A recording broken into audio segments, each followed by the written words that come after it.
Hey guys, I'm back to this unit.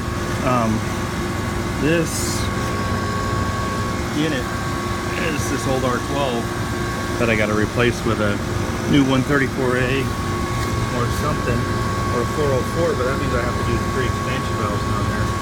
This suction line is only a ½ inch coming up. I don't know how they're doing this, but that's only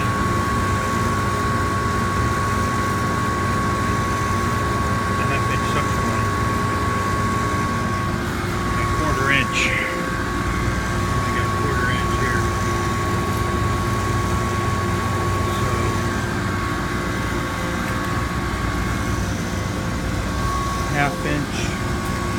Half inch coming back from 3 evap's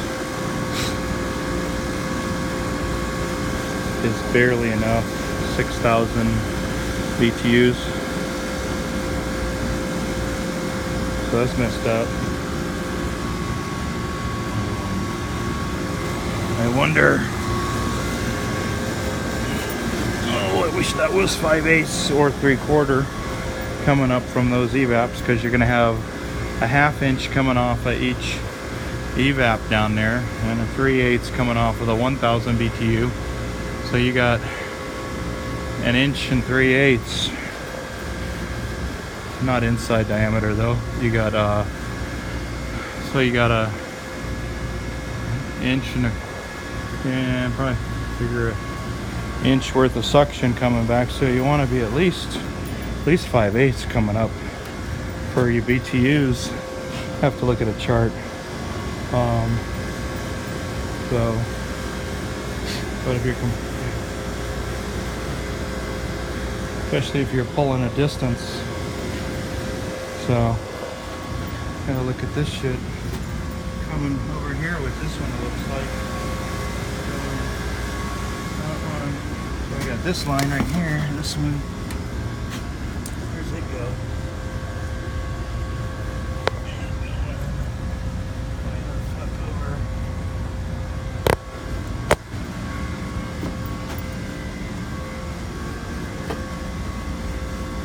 Let's see where that goes.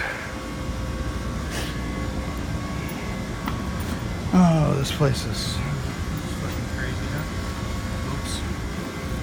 Somebody must have stepped on that sucker.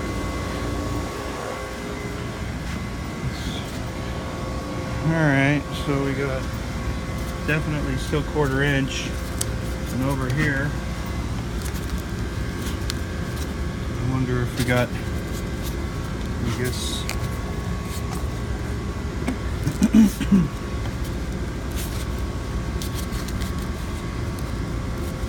to have a peek in here.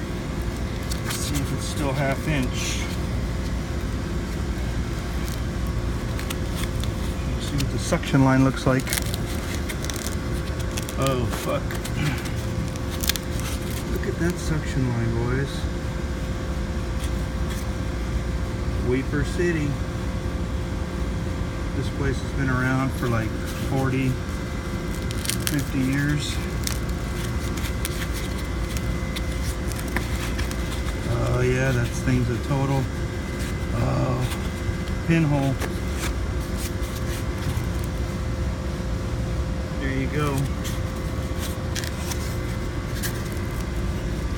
1/4 inch. If you want to know what a Weeper suction line looks like, boys and girls, that's what they look like, man. This place is right on the ocean. I can spit in the ocean from here.